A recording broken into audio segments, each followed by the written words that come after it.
how to write report cards fast. Hey there, I'm Charlotte with Colorful Teaching for You. Thank you so much for joining me. Not many teachers like writing report cards because they are so time consuming, and when it takes so much of time, you end up having to work on it outside of class time because you don't really get in class time to work on it, do you? Your prep time is generally used for prepping for the next day or the next week, and it's just not possible to be able to squeeze everything in.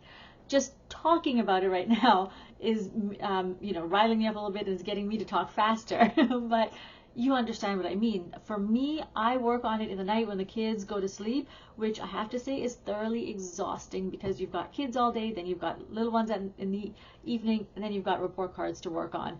So I have come up with a strategy to make sure that I cut down my time in half so that I'm not spending every single night until report card time writing report cards. It's just crazy if we have to do that. So here's what I am doing, and here's why I'm doing this. So I find that it's really important to cut our time down and write report cards fast because first, it allows me to meet those deadlines without feeling overwhelmed, right? I can do it in a timely manner. It reduces my stress level because I then get my free time back and I'm not just working all of the time, all day long. And it also ensures that I am able to focus on writing instead of feeling fatigued. And then even when I write, I'm able to write in a meaningful way. So here's what I'm doing to make sure this happens. Number one, I prep. It's called prep comments. So here what I want you to do is create a template of the comments that you want to work on. Divide them into whatever your report card requires you to do. So for us, it might be, or at least I like to do it this way, is it exceeds expectations, meets expectations, needs improvement, and just needs encouragement, because they might be meeting expectations but they need some encouragement to continue. Okay, so I don't want you to go overboard with this. All you're doing is going with point form points, and under each of them you're just writing a few comments. It's not like a big paragraph there. You're just going maybe 3 or 4 points under each column, and that's it. Okay, you're going to use this for the following steps. So number 2 is use student words. So I want you to have them reflect on specific competencies. Once they've done this, you're going to take their exact words in quotes, you're going to put it into their report cards. 1, it allows your kids to see that they have agency over the report cards. 2, it allows your writing process to go that much faster because you're not having to constantly think about what to write. You've already got your students doing that thinking for you. Okay, if you want a resource to help you with those competencies, check out the link in the description where it says full episode and go to step number 2, because I've outlined different resources that you can use. Okay, and it's also broken down into primary and intermediate or high school. Okay, intermediate can be used for high school as well. Step number 3 is remember the sandwich. Now, I'm not talking about eating a sandwich. I'm talking about the sandwich methods. If you're a teacher and you are giving students feedback, you might already know about this method. So the first step is to write about what your student is doing really well at. Okay. The second is to look at what they need to work on. That's what you're going to be writing on in the middle.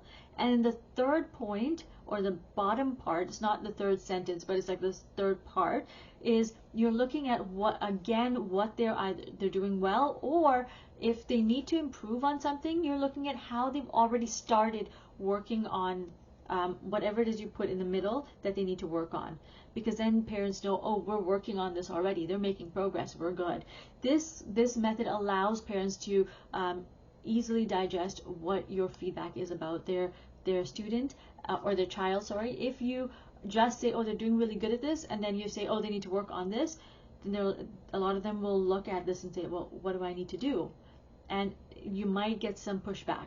So that's why I'm saying start with good, meet with what they need to work on, and either here it's what they're doing good at again, or what they're working on, how they're making progress to meet what they need to work on. Okay, so if this is all too much, please make sure you go to the link where it says full episode, and I've laid it all out for you in a step-by-step method, okay? Number 4 is to tweak to personalize. So if you are writing your report cards and you're using the comments that you've created in step number 1, right, under those 4 columns, then what you're going to do is you're going to take that and you're actually going to tweak them, because chances are they may not flow, right? You need it to flow a bit, so you're going to tweak it just here and there. Okay, number 1, you're going to change out the name. So if it says he or she, you're going to write the child's name. If it says like somebody else's name, you obviously want to write the correct student's name. The second is to besides each generic comment, I want you to write a specific example for how what they're working on. So if you say they're really good at, I don't know, art, what specific art project did they do that stands out to you? Okay. And then the third point is, if a student has performed in a specific area, write about that. So maybe they were helping somebody with a specific project, and they did really great with their work, and then they went on to help somebody else. Write about that, because parents love to see what their kids are doing in particular. So you've got your generic, but then you just got specific examples. It doesn't take a whole lot of time if you can even just grab whatever it is you remember. You can look around your room if you've posted stuff up and start typing about that. Okay. So start with generic, move on into into specifics. So let's recap really quickly what we've talked about. We've looked at the importance of writing our report cards quickly, and then we've looked at 4 steps to do that. Number 1 is prep comments. Number 2 is use student words. Number 3 is remember the sandwich, and number 4 is tweak to personalize. All right, thank you so much for joining me. I hope you had a wonderful time here. And if you have any questions, feel free to send me a message. In the meantime, remember to create, experience, and teach from the heart. Take care, my friends, and I'll see you again, same place, same time next week. Bye.